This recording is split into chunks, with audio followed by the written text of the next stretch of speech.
Bonjour tout le monde, bienvenue. Je me présente, je suis Dr Claudel Parent-Boursier, psychologue et associée de recherche clinique au PSPNet. Nous vous souhaitons la bienvenue au lancement officiel au Québec du PSPNet. C'est un tout nouvel outil de soins de santé mentale qui offre une thérapie cognitive comportementale sur Internet qui est destinée au personnel de la sécurité publique. C'est un plaisir pour moi d'être l'animatrice ce matin. Alors, juste quelques règles simples de fonctionnement pour faciliter ce lancement virtuel aujourd'hui. Elles vous sont présentées à l'instant. Donc, d'une part, assurez-vous d'être en mode sourdine. Et d'autre part, si vous avez des questions, s'il vous plaît, n'hésitez pas. Il y a une boîte de questions prévue à cet effet. Voilà. Donc, merci à tous qui êtes ici aujourd'hui ce matin. Alors, assez souvent, par la nature de leur fonction, les membres du personnel de la sécurité publique sont exposés à des situations qui peuvent être stressantes et traumatisantes et qui peuvent éventuellement, potentiellement affecter leur santé mentale et leur bien-être. Donc, le PSPNet profite d'un soutien financier de 10 millions de dollars sur 5 ans qui est offert dans le cadre du plan d'action sur les blessures de stress post-traumatique du gouvernement du Canada, qui a été annoncé en 2018-2019 et qui est offert par Sécurité publique Canada. Et par le fait même, donc, nous tenons à remercier Sécurité publique Canada de son leadership pour assurer que d'importantes ressources fédérales soient allouées à l'amélioration de la vie du personnel de la sécurité publique et de tous les Canadiens. Notre premier invité, déjà, nous souhaitons la bienvenue à M. Joël Lightbaum, qui est secrétaire parlementaire du ministère de la Sécurité publique et de la Protection civile et député de Louis-de-Mont. Alors, M. le député Lightbaum, c'est à vous. Oui, merci beaucoup, Dr. Parent-Boursier, and good morning, everyone. It's a pleasure to bring virtual greetings from the Government of Canada on behalf of my colleague, the Minister of Public Safety and Emergency Preparedness, Mr. Bill Blair. And I first want to thank Dr. Hadji Stravopoulos, Dr. Fournier, Dr. Carlton, and everyone involved in this project for the opportunity to be a part of this important announcement. Une des meilleures parties de mon travail est d'être témoin de la croissance et de la réussite des projets novateurs et efficaces qu'on est en mesure de mettre de l'avant. Lorsque ces projets apportent des résultats clairs, on se doit de les reproduire pour que notre population d'un bout à l'autre du pays puisse en bénéficier. Et lorsque ces projets offrent des soutiens aux personnes qui risquent leur vie et leur bien-être pour nous protéger, c'est encore plus important, c'est encore plus gratifiant. C'est ce qu'on voit aujourd'hui avec le lancement du programme de thérapie cognitivo-comportementale en ligne pour le personnel de la sécurité publique ou PSPNet. PSPNet est devenu une lueur d'espoir pour ceux qui travaillent dans le domaine de la sécurité publique. Personnel qui est beaucoup plus exposé au traumatisme tous les jours dans le cadre de leur fonction au service des autres. Or, PSPNet est conçu précisément pour offrir le soutien nécessaire pour le bien-être de ce personnel dévoué grâce à un cours en ligne de 8 semaines. Je suis extrêmement content de savoir que le lancement de PSPNet en Saskatchewan a été une réussite. En effet, il est remarquable de constater qu'environ 90% du personnel de la sécurité publique qui ont suivi le cours en Saskatchewan signalent qu'ils sont mieux capables de gérer leurs symptômes. Grâce au succès de la docteure Hadji Stravopoulos et de son équipe, on peut dire que l'aide est désormais en chemin pour le personnel du Québec. Ça m'encourage que ce programme de 8 semaines va offrir un traitement gratuit et anonyme pour la dépression, l'anxiété, les stress post-traumatiques pour ceux qui le désirent au Québec. Mes sincères félicitations et mes remerciements donc à la docteure Amélie Fournier, à la docteure Hadji Stravopoulos et à tout le monde de l'Institut canadien de recherche et de traitement en sécurité publique pour leurs efforts. Lorsque le gouvernement du Canada a lancé un plan d'action national sur les blessures de stress post-traumatique au printemps de 2019, ce projet est le genre d'innovation qu'on voulait poindre à l'horizon. Notre objectif était de trouver ce qui fonctionne pour le personnel de la sécurité publique, surtout pour ceux qui habitent dans les régions rurales, dans les régions éloignées, de sorte à pouvoir aider le plus grand nombre de personnes possible. C'est pour cette raison que notre gouvernement est fier de soutenir ce projet important avec un investissement, comme la docteure Parent-Boursier le mentionnait, de 10 millions de dollars sur 5 ans depuis 2018. Je suis impatient de voir le progrès de cette initiative continuer. Encore une fois, un gros merci à toute l'équipe de PSPNet et à tout l'ICRSTP d'avoir fait de cet objectif une réalité et je vous souhaite une très bonne continuité. Merci beaucoup de m'accueillir aujourd'hui.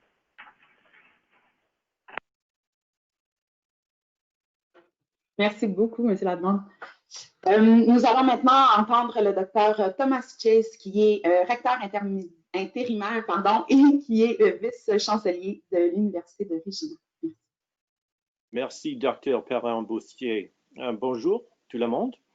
Je vous souhaite la bienvenue à l'occasion du lancement de PSPNet au Québec et je suis heureux de vous transmettre les salutations de l'Université de Regina, siège du programme PSPNet et bien sûr de l'Institut canadien de recherche et de traitement en sécurité publique.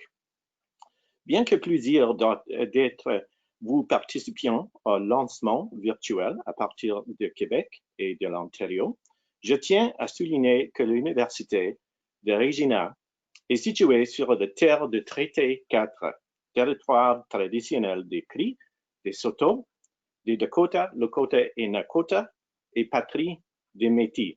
Une partie importante de notre passé est aussi importante pour notre avenir. Je souhaite la bienvenue à nos invités spéciaux, M. Joël Lightbound, M. Richard Amnott, directeur adjoint de service de la sécurité incendie de Lévis, qui se joint à nous au nom de l'Association des chefs en sécurité incendie de Québec, M. Christian Desrosiers, directeur de l'Association des répartiteurs d'appels d'argent du Québec, M. Danny Patterson, directeur du service de police de la ville de Saint-Jérôme, Mme Alessandria Page, sous-commissaire régional Région de Québec du service correctionnel du Canada, ainsi que M. Pierre Saint-Antoine, directeur général de l'École nationale de police du Québec, M. Daniel Gaudin, superviseur, division de l'exécution de la loi et de renseignement, Agence de services frontaliers de Québec, et Mme Anne-Josée Roy, gestionnaire de programme Région de Québec de l'Agence de services frontaliers du Canada. Je tiens en particulier à souhaiter la bienvenue à tout le personnel de la sécurité publique, dont les membres de la sécurité frontalière, les travailleurs de communication, les travailleurs correctionnels, les pompiers, les auxiliaires médicaux ou encore les agents de police qui se sont joints à nous aujourd'hui. Nous apprécions tous votre service et les sacrifices que vous faites tous les jours en travaillant avec acharnement pour assurer la sécurité de tous les Canadiens.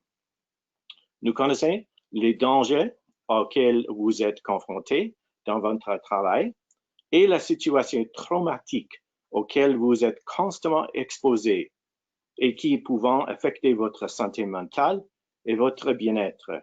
Laissons certains et certaines d'entre vous avec les blessures de stress post-traumatique à long terme.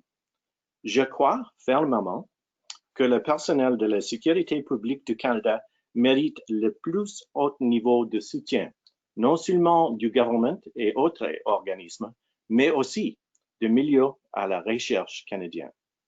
Et c'est pourquoi que je suis très fier du travail mené par Dr. Heather Hazy-Stavropoulos et son équipe à l'Institut canadien de recherche et de traitement en sécurité publique. Ils ont trouvé de nouveaux moyens d'offrir de la thérapie à distance pour traiter certains des problèmes de santé auxquels sont confrontés les membres du personnel de la sécurité publique et leurs familles. PSPNet est une nouvelle outil de soins de santé mentale que prodigue une thérapie cognitivo-comportementale sur Internet conçue spécialement pour le personnel de la sécurité publique. Le projet a été lancé en Saskatchewan en janvier de cette année avec grand succès. Toutes les personnes qui participent à PSPNet devraient être fiers du travail qu'elles ont fait. Madame Amélie Fournier, une associée de recherche clinique, parlerait plus en détail des résultats impressionnants du projet à Saskatchewan. Je sais que l'équipe est ravie de lancer officiellement ce projet au Québec aujourd'hui, avec pour objectif d'entendre plus tard d'autres provinces.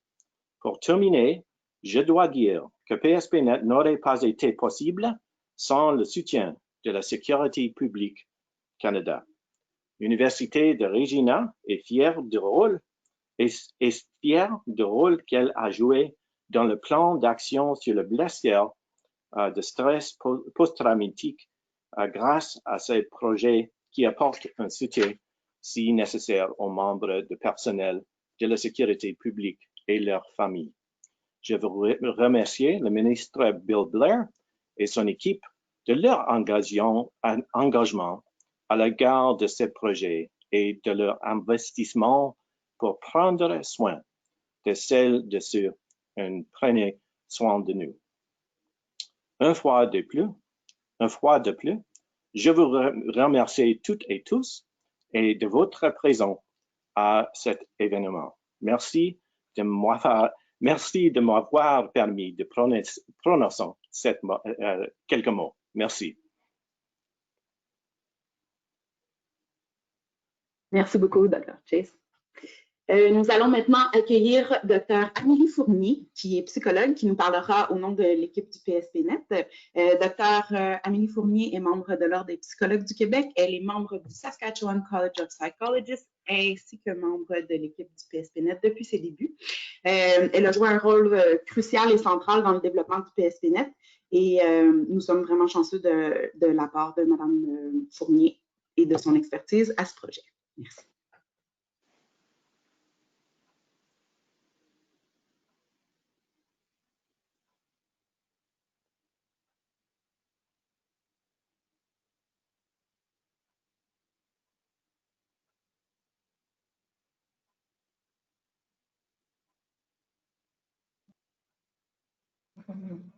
Bonjour, Amélie Fournier. Excusez-moi, je vais tenter de voir mes notes. You can hear me?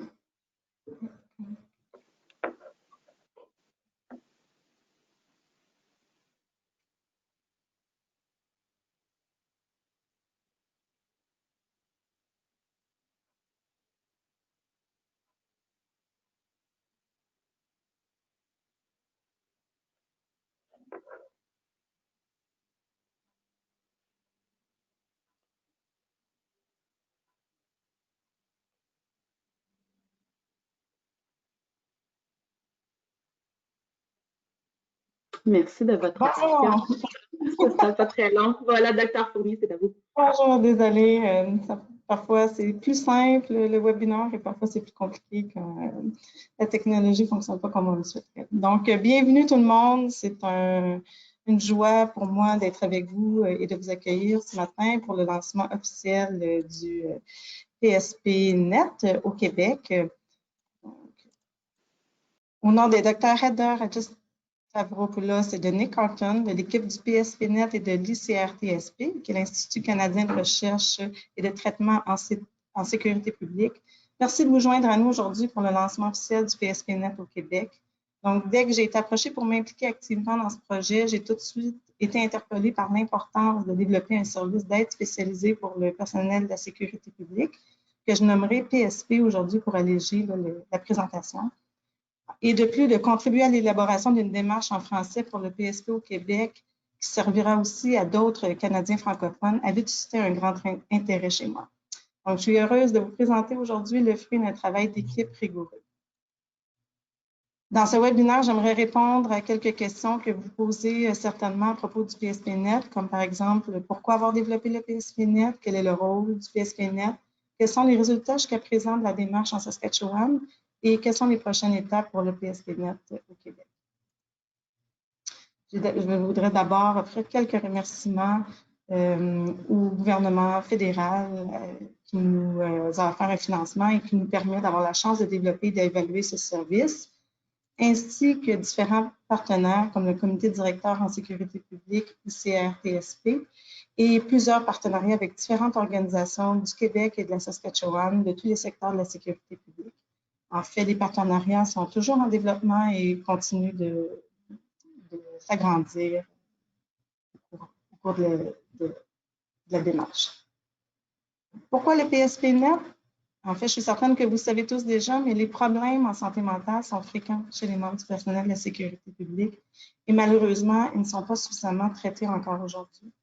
Il y a souvent plusieurs obstacles à franchir afin d'obtenir des soins, particulièrement des soins efficaces et reconnus comme la thérapie cognitive comportementale.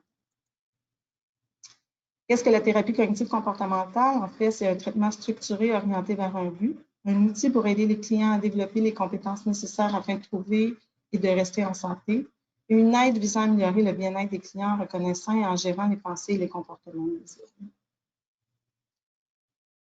Et les données probantes soutiennent que l'utilisation de la TCC pour traiter les problèmes fréquents chez le personnel de la sécurité publique, comme la dépression, l'anxiété, le trouble de stress post-traumatique et d'autres difficultés, démontrent une efficacité pour le traitement.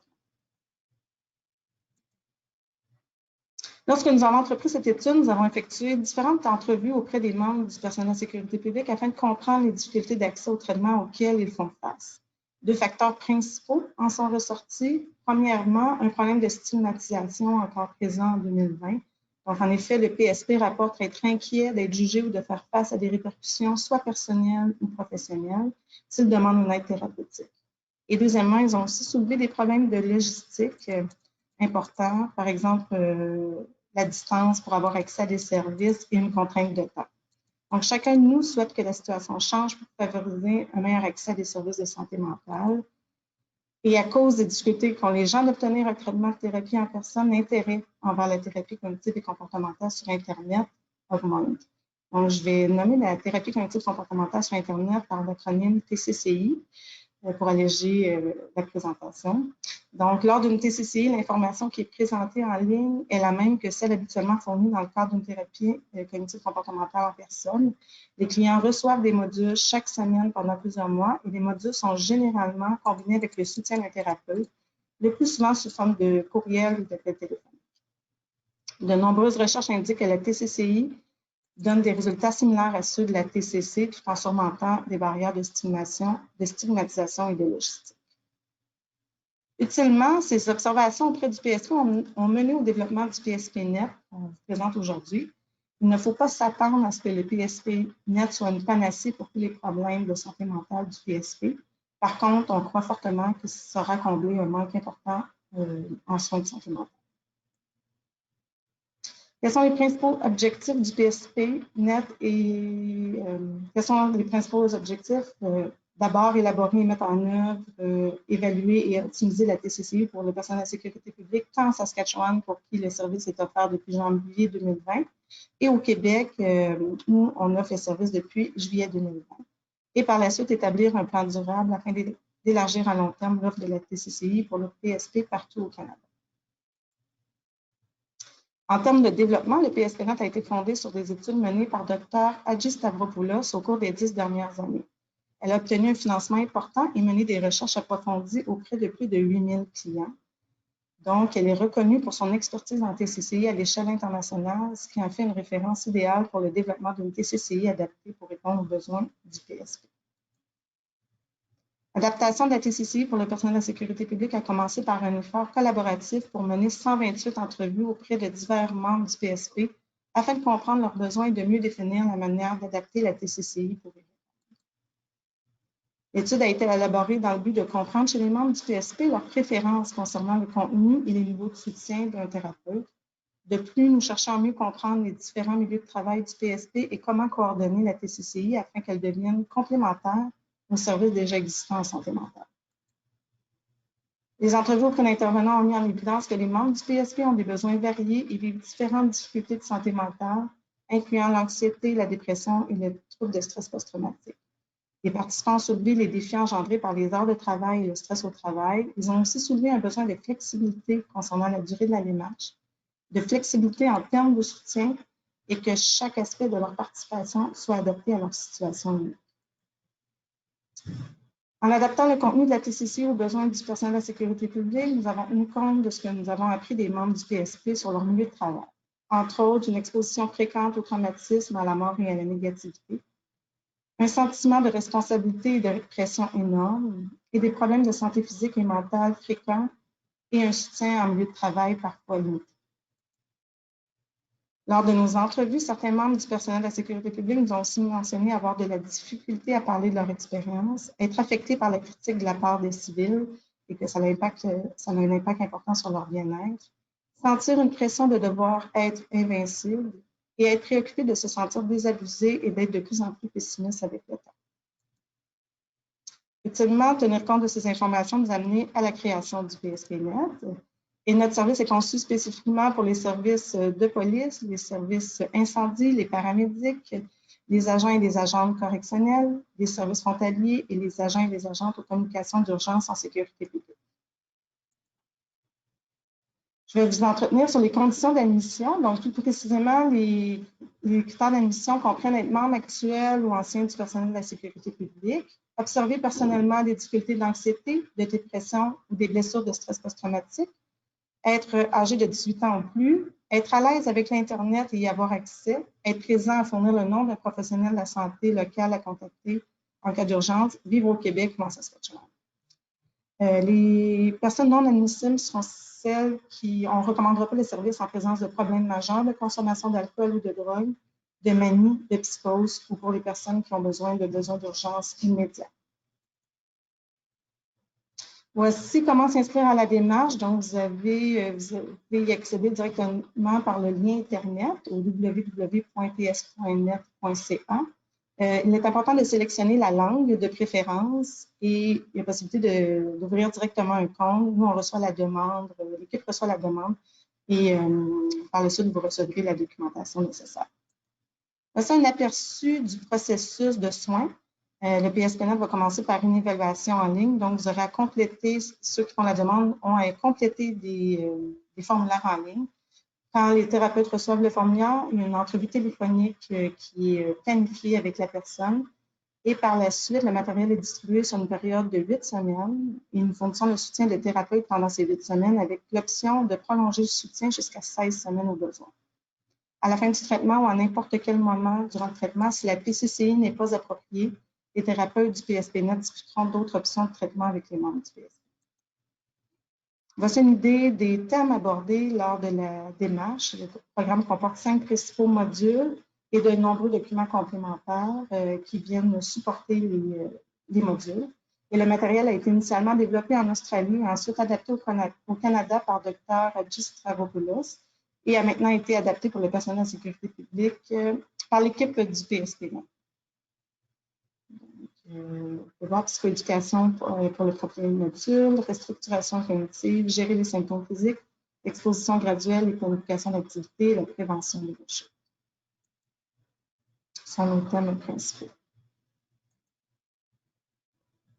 Le soutien de thérapeute est adapté aux besoins du PSP et certains vont préférer un contact facultatif, d'autres un soutien hebdomadaire et quelques-uns un soutien 2 fois par semaine. Le soutien est offert via courriel ou par un entretien téléphonique. Et tous les thérapeutes détiennent un diplôme de cycle supérieur en psychologie ou en travail social et sont membres de leur ordre professionnel respectif. De plus, ils reçoivent une formation en TCCI et sont continuellement supervisés et évalués régulièrement. Voici donc quelques résultats qu'on a déjà, puisque les membres du personnel de sécurité publique de la Saskatchewan bénéficient du service depuis janvier dernier. Donc, on peut voir jusqu'à ce jour en Saskatchewan, un intérêt pour le PSPNet a été bon et on peut voir des résultats significatifs. Donc, les résultats sont excellents jusqu'à maintenant, avec des améliorations significatives et le maintien d'états non cliniques de dépression, d'anxiété, de traumatisme, de panique, de colère et d'anxiété sociale. Et depuis, le niveau de satisfaction est exceptionnel. Ce qui nous permet de constater le maintien, c'est qu'après la démarche, les gens continuent à compléter des questionnaires qu'on leur transmet à certaines périodes, sur une période d'un an. J'ai ici quelques citations de nos clients qui en disent long. Par exemple, une personne nous mentionnait cette démarche a vraiment, en anglais, on l'a traduit, donc cette démarche a vraiment changé le cours de ma vie. Je suis tellement contente de m'être inscrite à cette démarche. Cela a réellement fait une grande différence à ma qualité de vie quotidienne et je suis optimiste face à l'avenir. Je réalise que mettre en pratique cette démarche serait bénéfique pour qui que ce soit dans le milieu des premiers répondants. J'ai bien apprécié les ressources et le fait que la démarche s'adresse aux premiers répondants. Les premiers répondants se sentent souvent isolés à cause de leur expérience Lire au sujet de cas semblables au mien m'a permis de me sentir moins seule dans ce à quoi je fais face dans ma vie. J'ai entrepris cette démarche juste avant la pandémie de la COVID-19 et je crois que cela m'a aidé à gérer mon anxiété mieux que je ne l'aurais fait si je n'avais pas commencé quand je l'ai fait. Quelques autres citations. À cause de la situation actuelle du travail à la maison et de la distanciation sociale, en plus du stress lié à la COVID-19 qui s'ajoute à la vie quotidienne, c'était le moyen parfait de travailler sur ou d'obtenir l'information en ligne pour le traitement de l'anxiété. Étant donné les préoccupations liées à la COVID-19, j'apprécie vraiment la plateforme en ligne sur laquelle cette démarche est faite. Donc, les nouvelles directions pour le futur, c'est que nous sommes très heureux d'abord aujourd'hui d'élargir nos services au Québec et nous avons débuté un pré-lancement en juillet dernier. Et jusqu'à présent, 14 clients se sont inscrits jusqu'à ce jour. Nous sommes ravis d'avoir entrepris cette démarche. La première étape pour démarrer quelque chose est toujours la plus difficile. Notre travail n'est par contre pas terminé, ce n'est qu'un début.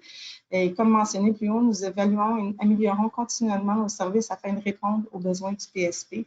Et le matériel continuera d'être mis à jour continuellement au cours de l'année.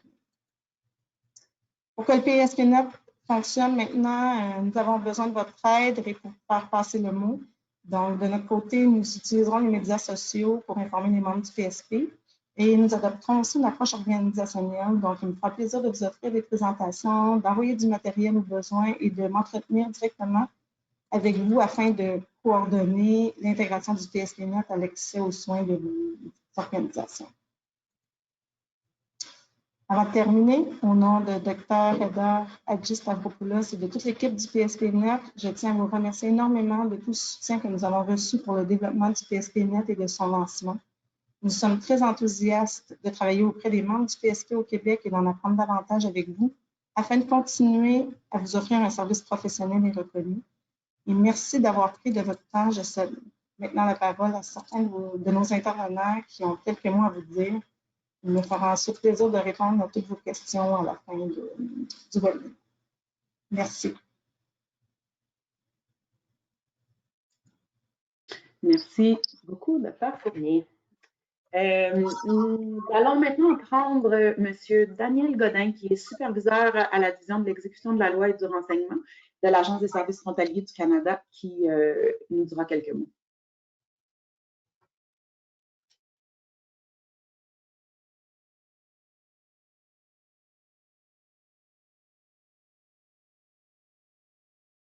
Claudel, il y a un texte à lire.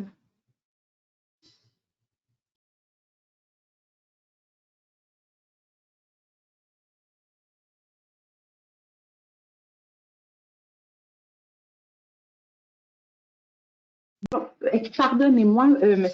Godin devait être avec nous aujourd'hui. Il y a un texte qui nous a fait parvenir, mais je vais y revenir dans 2 minutes. On pourrait peut-être enchaîner à ce moment-là tout de suite avec Mme Anne-Josée Roy, qui est gestionnaire de programme de la région du Québec à l'Agence des services frontaliers du Canada, qui va aussi nous parler de cette initiative. Alors, bonjour. Alors, moi, je m'appelle Anne-Josée. Je viens de l'Agence des services frontaliers du Canada. Ça fait une 20aine d'années, en fait, que je travaille là-bas. J'ai cumulé toutes sortes de rôles. J'ai eu la chance d'évoluer très rapidement dans ma carrière, puis de bien développer, en fait, autant mes connaissances que ma crédibilité. Puis en fait, à un moment donné, j'ai vécu un événement dans le cadre de ma vie à l'extérieur du bureau. Puis je n'ai pas réalisé que cet événement-là m'avait autant atteint. Fait que sur le coup, j'ai continué à avancer, j'ai continué pendant longtemps. Puis tout d'un coup, il n'y avait plus rien qui allait, rien. J'étais paralysée.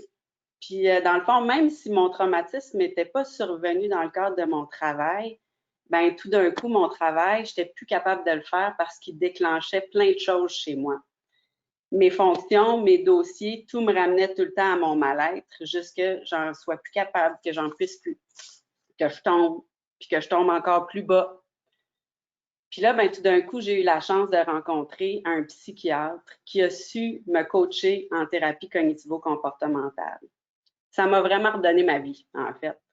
Ça m'a permis de prendre conscience de mes déclencheurs, ça m'a permis de prendre conscience de mes habitudes mentales, de comprendre c'était quoi mes réflexes dans mes réactions, Puis à quel point ça me rendait malheureuse, puis à quel point ces réflexes mentaux-là, ces habitudes mentales-là, ça me rendait malheureuse. Fait que j'ai appris à développer des nouvelles réponses en fonction des événements qui s'en venaient. J'ai appris à prendre conscience que, dans le fond, j'ai un énorme pouvoir sur mes pensées. Puis depuis que j'ai appris, dans le fond, ces outils-là, à chaque fois que je sens que je glisse, je suis capable maintenant rapidement de m'en rendre compte. Puis je suis capable d'établir un dialogue avec moi-même qui va me permettre de gérer mes émotions, de gérer mon anxiété, de gérer mes paniques, de gérer mon anxiété sociale.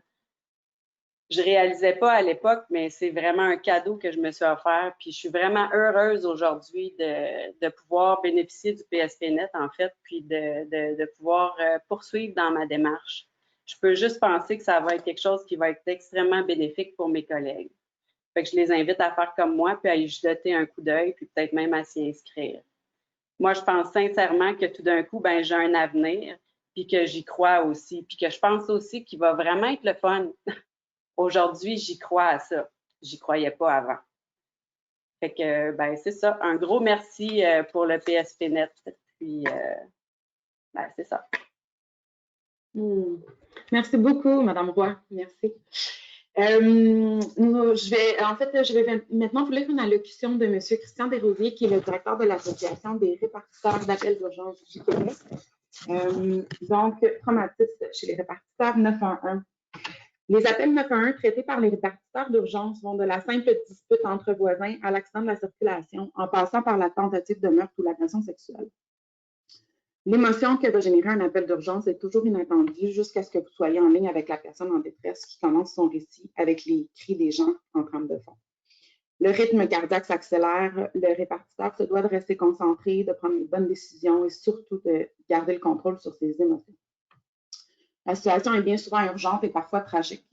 Le répartiteur aura à agir rapidement et subira une pression énorme. Un appel incendie, des résidents encore à l'intérieur, une noyade d'enfants avec les parents au bout du fil qui ne se souviennent plus de leur adresse, une personne suicidaire qui décide de passer à l'acte. Lors d'un appel d'urgence, chaque seconde compte. Chacune des interventions sont différentes et n'ont en commun qu'une seule chose, devoir garder son sang-froid afin que tout se déroule correctement avec le moins de délai possible. Quelques secondes plus tard, un autre appel est reçu sans même avoir pris le temps d'assimiler le précédent. Écouter la détresse des autres est éprouvant et n'aura pas le même impact selon la personne. Le type d'appel aura un effet différent selon l'état émotionnel actuel ou selon notre expérience de vie. Un accident de circulation impliquant le décès d'un enfant pourra perturber certaines personnes, alors que d'autres passeront plus facilement au traitement d'un prochain appel. À la Fédération des répartiteurs et répartitrices d'urgence du Québec, la FRUC, notre mission est entre autres de trouver des solutions pour les télécommunicateurs d'urgence. Nous étions jusqu'à tout récemment à la recherche d'une solution afin d'apporter un soutien à nos membres qui pourraient en ressentir le besoin. Nous avions discuté de la possibilité d'une ligne d'écoute disponible 24 heures sur 24.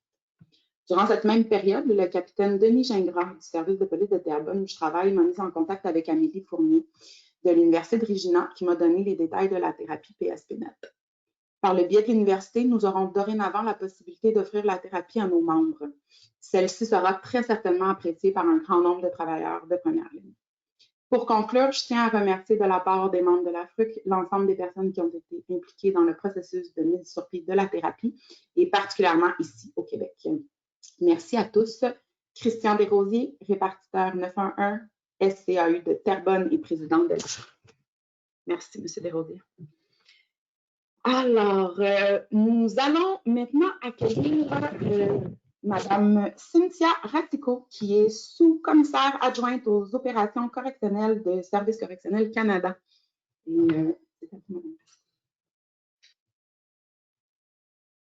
Oui, bonjour. Je suis vraiment heureuse aujourd'hui d'avoir pu assister à ces différentes présentations en lien avec le nouvel outil en ligne qui va pouvoir soutenir l'ensemble des employés du service correctionnel et de la sécurité publique au Québec et à mieux gérer et maintenir la santé mentale et le mieux-être.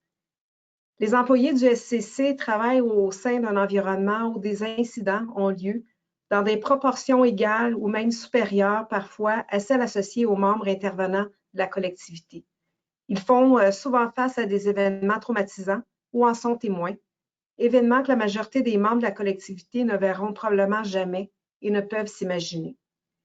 Il a été déterminé que les employés n'ayant pas été directement impliqués dans un incident peuvent également manifester des symptômes de traumatisme indirect à force d'entendre ou de lire des récits à propos d'incidents et d'événements traumatisants. L'ensemble du personnel est exposé à un risque accru d'épuisement professionnel, d'usure, de compassion, ainsi que des attentes liées au stress en milieu de travail. De nombreux efforts ont été déployés afin de trouver des façons d'améliorer les mécanismes de soutien et les services offerts aux membres du personnel correctionnel et d'atténuer les effets négatifs du milieu carcéral sur la santé mentale. Nous sommes heureux d'offrir aux employés du SCC une autre option pour soutenir leur santé mentale. En particulier, les employés hors des grands centres urbains qui ont souvent un accès limité aux services de soutien et qui pourraient avoir des préoccupations face à la confidentialité sont certainement ceux qui bénéficieront le plus d'un tel programme.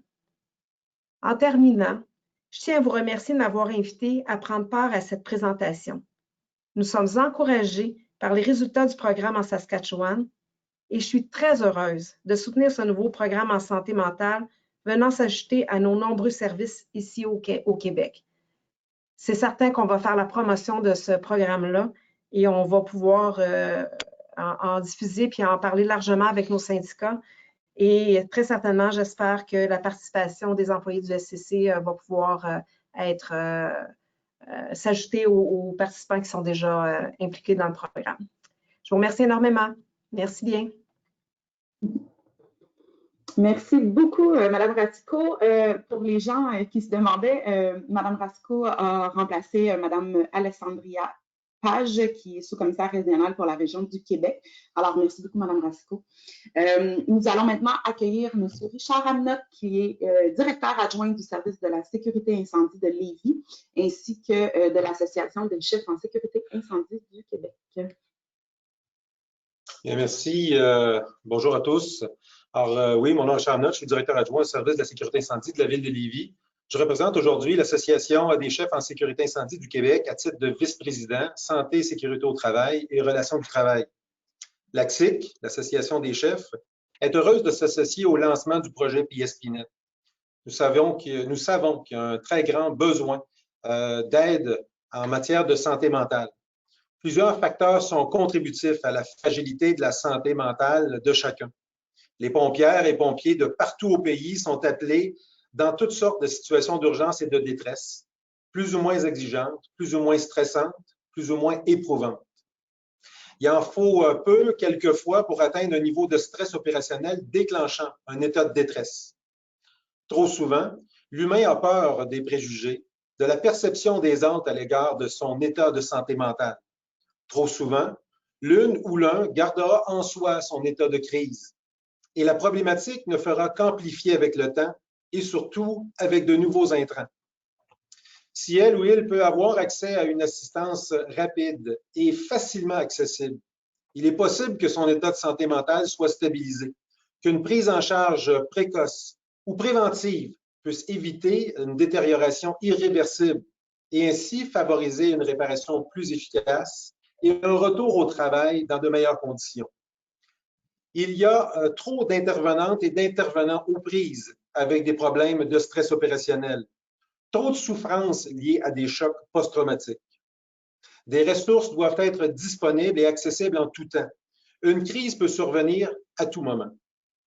L'Association des chefs en sécurité incendie du Québec remercie l'Institut canadien de recherche et de traitement en sécurité publique et l'Université de Regina pour le développement de ce programme. Nous remercions par ailleurs le gouvernement du Canada pour son financement. Nous profitons de l'occasion pour rappeler qu'il est impératif que ce soutien financier gouvernemental soit perpétuel pour en assurer la pérennité.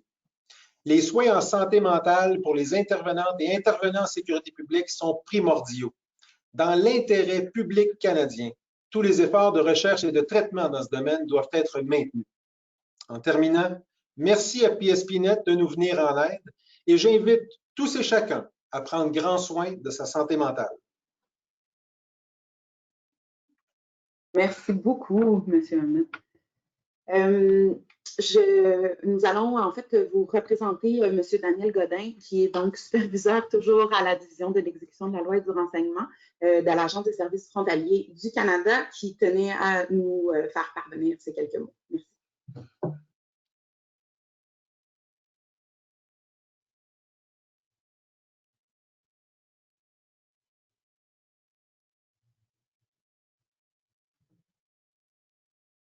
Je vais laisser quelques secondes.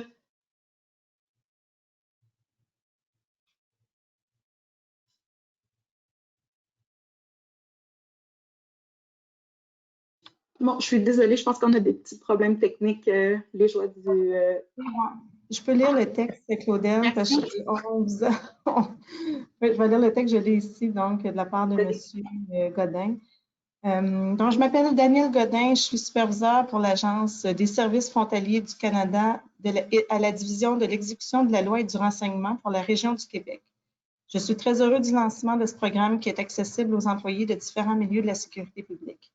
Étant moi-même touchée par un trouble de santé mentale, je suis très bien placée pour savoir qu'il est très difficile d'admettre d'avoir besoin d'aide.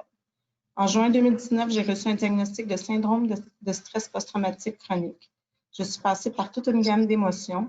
Il y avait initialement du déni, de la colère, de l'incompréhension. Notre environnement de travail rempli de gens avec des personnalités fortes fait en sorte qu'on craint passer pour un faible. On se sent honteux de se faire retirer son arme de service et de se voir placé en travaux légers. Plusieurs personnes m'ont offert du soutien, mais il fut difficile de trouver de l'aide professionnelle adaptée. Un psychologue ou psychiatre qui comprenait spécifiquement les défis de mon type de travail et par le fait même mon mode de vie. Après plusieurs mois, j'ai finalement trouvé un spécialiste qui a pu m'aider. Lorsque j'ai appris la mise sur pied du programme PSPNet, je me suis dit enfin un programme adapté pour nous, enfin une aide directe par des professionnels. Je suis soulagée de savoir que moi et mes collègues pourront avoir de l'aide rapidement. De plus, le principe que les sessions se passent en ligne rend le tout accessible à plusieurs qui sont physiquement plus loin de ressources ou qui sont réticents à aller voir quelqu'un en personne. Merci à tous ayant travaillé à l'élaboration de ce programme et à l'AFFC de supporter cette initiative. Merci, M. Godin. Merci beaucoup, Amélie, Madame Fournier, Dr. Fournier. Nous allons maintenant entendre Dr. Élise Berger-Pelletier, qui est la directrice nationale médicale. Bonjour tout le monde, chers distingués invités, je suis vraiment heureuse de participer à ce lancement de plateforme. Vous savez, quand on prend l'avion, hein, on nous explique toujours le masque à oxygène. Si vous êtes avec des enfants, ils vous expliquent toujours de mettre le masque à oxygène avant de mettre celui de vos enfants pour la simple et bonne raison que si vous ne prenez pas soin de vous-même en premier, vous ne pourrez pas prendre soin des autres à côté de vous. Bien, c'est beaucoup ça, la santé mentale dans nos métiers. Moi, je suis une urgentologue. Je vis comme vous des situations stressantes et on a besoin de prendre soin de nous. Cette plateforme-là, c'est un outil absolument exceptionnel qui va me faire plaisir de promouvoir au Québec pour l'ensemble des paramédics. C'est important, plus que jamais, je pense, en 2020, de prendre soin de sa santé mentale. Puis ça va être un outil absolument merveilleux. Donc, de notre côté, au niveau de la Direction nationale médicale et tous les paramédics qui nous écoutent, je veux juste vous dire de prendre soin de vous. Ça inclut aussi, évidemment, tous les premiers répondants qui sont en ligne aujourd'hui. Puis, de notre côté, on va faire on va prendre soin de notre santé mentale, puis on va utiliser votre outil de façon très, très, très assidue. Donc, merci beaucoup de m'accueillir. Puis, je vous souhaite une bonne fin de journée. Merci beaucoup, Dr. Berger-Pelletier. Nous allons maintenant entendre M. Danny Patterson, qui est le directeur du service de police de la ville de Saint-Jérôme, qui va s'adresser à vous sous forme d'une vidéo qu'il a préparée spécialement pour l'occasion.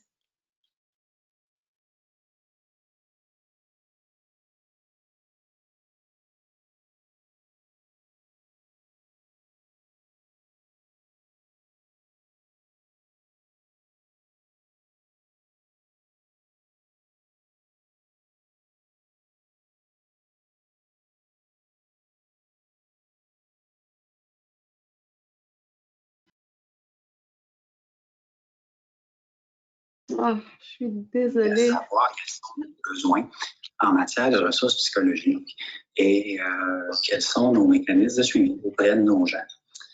Une organisation de grosseur, on comprend au Québec, parmi les 31 services, on fait partie des organisations qui sont moyennes. Bien souvent, on se retrouve dans des situations où on doit faire affaire avec nos ressources du capital humain de la ville pour pouvoir aller chercher de l'aide psychologique pour nos policiers suite à des situations qu'ils ont vécues dans le cadre d'exercice de leur fonction ou reliées au programme d'aide aux employés pour d'autres problématiques qui se rattachent au milieu personnel. Donc, c'est extrêmement difficile souvent d'aller chercher une ressource qui est spécialisée. Connaître.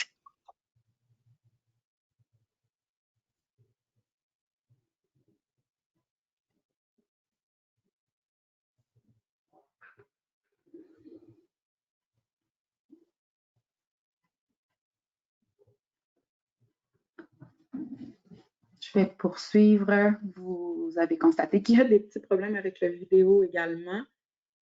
C'est dommage parce que c'était super intéressant. Merci beaucoup à M. Patterson d'avoir préparé cette vidéo. Je vais prendre cette occasion, en fait, pour tout de suite vous présenter M. Pierre Saint-Antoine, qui est directeur général de l'École nationale de police du Québec, qui va aussi vous parler quelques minutes.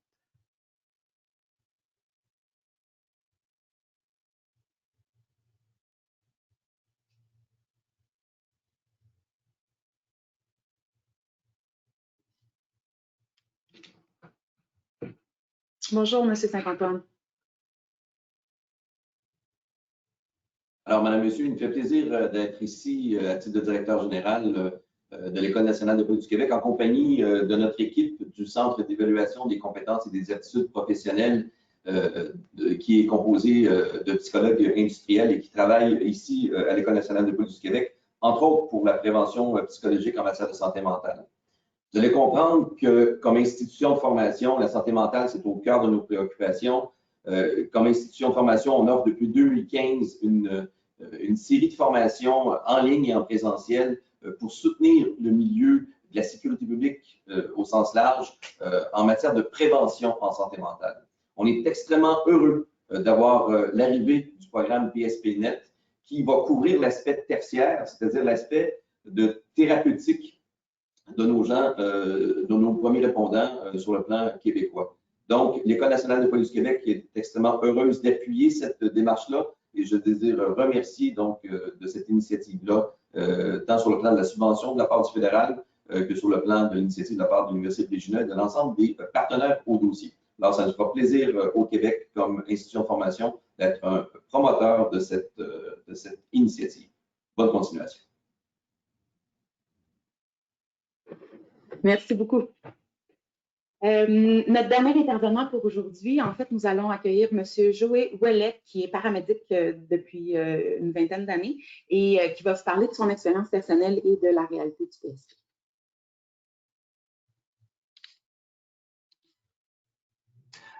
Bonjour tout le monde. Tout d'abord, merci beaucoup pour l'invitation. Je suis très enthousiaste aussi également au lancement de cette plateforme.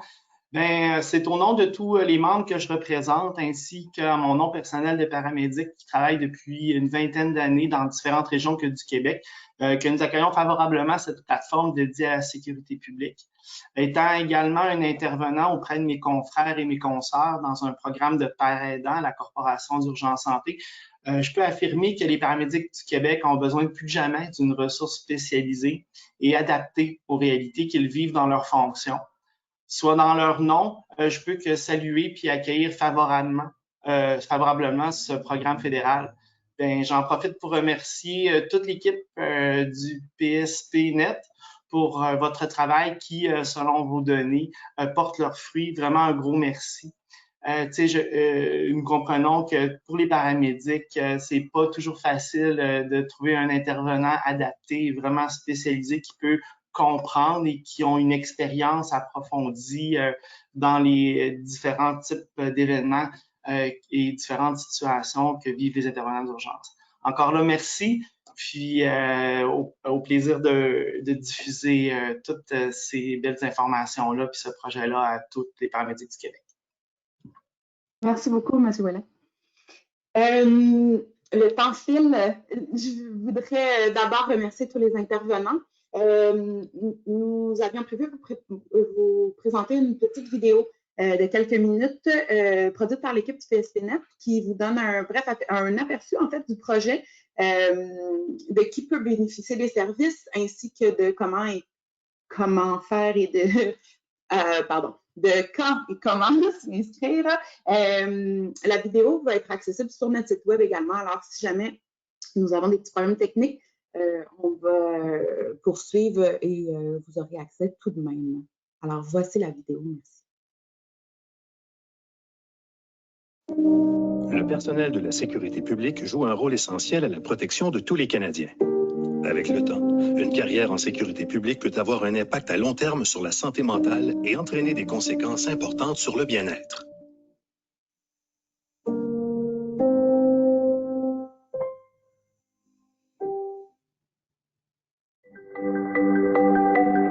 Dans le cadre du plan d'action du gouvernement sur les blessures de stress post-traumatique, l'Institut canadien de recherche et de traitement en sécurité publique à l'Université de Regina a créé une nouvelle équipe appelée PSPNet.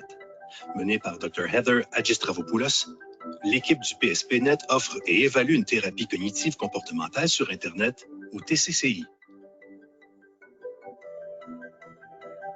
Les services du PSPNet ont été adaptés spécifiquement afin de répondre aux besoins du personnel actuel et ancien de la sécurité publique. Le programme s'adresse aux membres du personnel de la sécurité publique qui rapportent des problèmes d'anxiété, de dépression ou des blessures de stress post-traumatique, ont plus de 18 ans, ont accès ainsi qu'une aisance à utiliser Internet et acceptent de fournir le nom d'un professionnel de la santé locale à contacter en cas d'urgence. Le programme est offert aux résidents de la Saskatchewan et du Québec, mais sera offert à d'autres provinces dans un avenir prochain.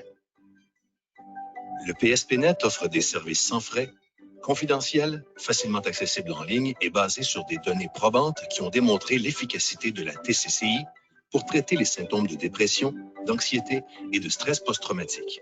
Comment fonctionne-t-elle? Le PSPNet utilise l'Internet pour proposer le même contenu généralement offert dans une thérapie cognitive comportementale en personne. Le contenu des modules est présenté en ligne sur une base hebdomadaire, habituellement pendant 8 semaines, bien que les clients auront accès au matériel jusqu'à 1 an après s'être inscrits à la TCCI.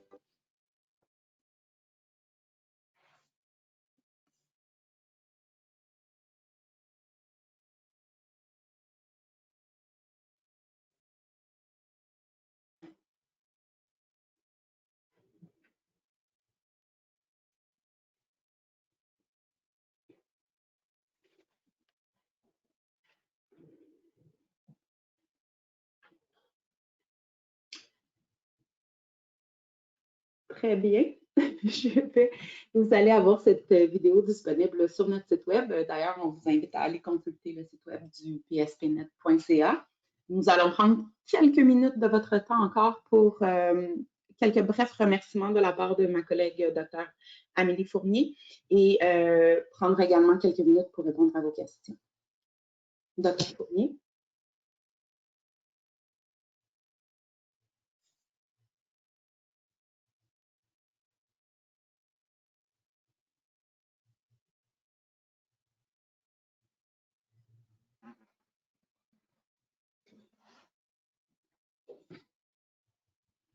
Est-ce que nous avons des questions de la part du public? Oui, nous avons des questions. Donc, n'hésitez pas maintenant à envoyer vos questions dans la boîte de questions. Comment ça va se passer? C'est que vous pouvez les soumettre directement par écrit dans cette boîte et on va les poser. Et si vous êtes un professionnel des médias, vous indiquez s'il vous plaît votre nom et celui de votre organisation et vous soumettez votre question aussi dans la boîte à questions et on va la poser. Donc, il y avait 2 premières questions. Une qui mentionnait est-ce que les personnes du PSP qui vivent des événements traumatiques à l'extérieur du travail peuvent bénéficier de ces services? Oui, effectivement. Donc, toute problématique rencontrée par le personnel de sécurité publique, peu importe que ce soit arrivé au travail ou dans la vie personnelle, c'est un service là, qui vous est accessible et disponible pour vous. OK, merci beaucoup. Nous avons d'autres questions. Est-ce que les syndicats qui représentent le PSP peuvent faire la promotion ou offrir ces services à leurs membres? Effectivement, nous sommes en élaboration de partenariats avec les différents groupes syndicaux. Donc, oui, et même on le souhaite fortement que ce soit partagé tant par les organisations que les groupes syndicaux pour qu'il y ait le plus de gens informés et qui puissent avoir accès rapidement au service. Merci beaucoup. Est-ce que les employeurs qui offrent et font la promotion de ces services au sein de leurs équipes peuvent avoir accès à certains résultats anonymes, notamment le taux d'utilisation du service, l'amélioration des symptômes, la satisfaction? En fait, et comme si vous allez consulter le site web en ce moment, vous pouvez avoir accès aux résultats pour la Saskatchewan qui est mis à jour régulièrement plusieurs fois par année. Il n'y aura pas de résultats associés à chacune des organisations parce qu'on veut vraiment de maintenir le service confidentiel. Donc, c'est important pour nous que ce ne soit pas associé aux organisations, mais ce sera possible de voir l'amélioration par des graphiques tout au long de la démarche, mais qui vont être plus généraux à toutes les organisations du Québec. Merci beaucoup. On a encore quelques questions donc, qui rentrent. Est-ce qu'on peut avoir le PowerPoint? Une participante qui demande ça. Au niveau technique, je ne sais pas, Madame Parent-Boursier, si vous êtes au courant, mais je crois que ça vous demeure accessible pendant 2 jours. Pour ceux qui sont inscrits et qui ne pouvaient pas le regarder en direct ce matin, vont pouvoir le faire. Je peux m'informer plus directement et vous revenir un petit peu plus tard là, pour savoir combien de temps ça demeure accessible. Mais pour la présentation, elle sera disponible sur notre site, mais pour le PowerPoint, effectivement, il va falloir vérifier. Peut-être à ce moment-là, nous écrire via le site PSPNet si jamais. Oui, le PowerPoint n'est pas disponible, mais moi, je suis toujours disponible à faire la présentation du PowerPoint à des organisations, des groupes syndicaux qui en auraient le besoin. Donc, ça me fera plaisir là, si vous me contactez, qu'on sédule un moment, puis que je puisse faire une présentation un peu plus en détail pour vos membres. Merci beaucoup. Une personne mentionne, pouvons-nous promouvoir ce programme dans nos organisations paramédiques Ville de Québec? Oui. On vous encourage à le faire. Les problèmes de santé mentale couverts sont limités. Couverts, j'imagine qu'on veut parler couverts financièrement. Donc, est-ce que c'est gratuit? Oui, c'est gratuit. C'est un service qui est offert gratuitement. Et quand je vous dis on vous encourage à le faire, c'est que ce qui nous rendrait le plus malheureux, je crois, c'est que l'information ne circule pas assez et que des gens qui auraient besoin ou aimeraient bénéficier du service ne connaissent pas le service ou ne soient pas au courant que ce genre de service existe. Donc, et c'est offert gratuitement pour contrer justement les différences qu'il peut y avoir d'une organisation par la couverture d'assurance, etc., le programme d'aide aux employés. Merci beaucoup. Une ou deux petites questions parce que le temps file, on a déjà dépassé notre temps et il y a aussi les questions des médias. Alors, peut-être quelques petites questions. OK. On a encore 2 questions, je pense. Au niveau des pompiers, est-ce que seuls les services incendie, temps plein ou ceux à temps partiel ou les pompiers volontaires auront également accès? Peut-on leur référer votre site? Oui, tous les types de pompiers, que ce soit à temps partiel, volontaire, temps partiel, temps plein, c'est disponible et que même si la personne n'est plus pompier ou pompière en ce moment, mais l'a déjà été, le service est disponible aussi pour ces gens. OK, merci. Est-ce qu'il y aura une personne de votre équipe qui pourra nous aider à faire la promotion de ce programme? Oui, en fait, contactez-moi directement, Dr. Amélie Fournier. C'est mon rôle principal de favoriser l'implantation du programme au Québec. Donc, ça va me faire plaisir de vous soutenir, vous accompagner, puis de développer un partenariat avec vous. Parfait. Donc, la dernière question était par rapport à des outils promotionnels. Donc, vous avez déjà répondu que les outils promotionnels seront disponibles dans les organisations très bientôt. Et aussi, il y a une réponse au niveau du PowerPoint. On pourrait le mettre accessible sur le site. Donc, j'imagine que ce serait le site GoToWebinar.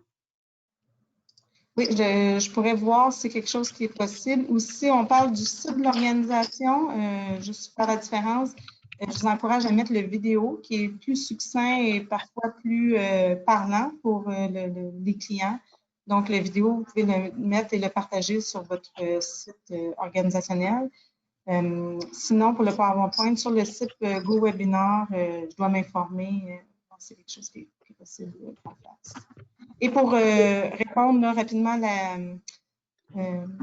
aux documents et tout le matériel de promotion, vous pouvez aussi me contacter directement si vous en avez besoin. On a différents formats, des affiches, des cartes qui sont un peu plus petites. Donc, il me fera plaisir aussi là, de vous les poster. Un membre de l'équipe va vous les poster à l'adresse que vous nous fournirez. Alors, dans tous les cas, contactez le PSPNet ou contactez Dr. Amélie Fournier et on pourra vous accompagner dans passer le message. Merci beaucoup. Est-ce que nous avons des questions des médias maintenant? Donc, on va prendre quelques minutes supplémentaires. Merci à tout le monde de votre temps. D'ailleurs, on va finir dans quelques secondes, quelques minutes. Peut-être juste prendre les questions des médias s'il y en a. Merci encore une fois de votre présence très précieuse. Est-ce que nous avons d'autres questions, Jeanne? Nous n'avons pas de questions des médias pour l'instant. OK. Est-ce que Dr. Fournier, vous aviez des derniers remerciements à faire? Merci encore à chacun de votre présence, comme je disais, d'avoir participé et d'avoir pris le temps, malgré le contexte qui rend la présentation différente. On devient habitué après quelques mois de ce nouveau mode de rencontre. Donc, encore une fois, au plaisir de continuer à collaborer avec vous, de m'entretenir avec chacun de vous, parce que je sais que chaque organisation a ses particularités, ses spécificités. Et au nom de Dr. Eder Hadjistavopoulos et de toute l'équipe du PSPNet, on est impatients et excités de collaborer et de continuer à travailler avec vous et pour vous. Alors, est-ce que nous avons des questions, Jeanne? Non. On va mettre fin dans quelques secondes. J'insiste, vous pouvez toujours nous contacter via le pspnet.ca. Ça nous fera plaisir de répondre à vos questions. Dr. Fournier est entièrement disponible pour vous accompagner dans tout cela. Nous apprécions sincèrement l'intérêt que vous portez au PSPNet. L'institution est maintenant ouverte officiellement. Donc, ceux et celles qui souhaitent s'inscrire ou désirent avoir plus d'informations, pspnet.ca ou pspnet.ca. Ceci met fin au webinaire. Je vous remercie énormément à tous les intervenants, à tous les invités et je vous souhaite une excellente journée.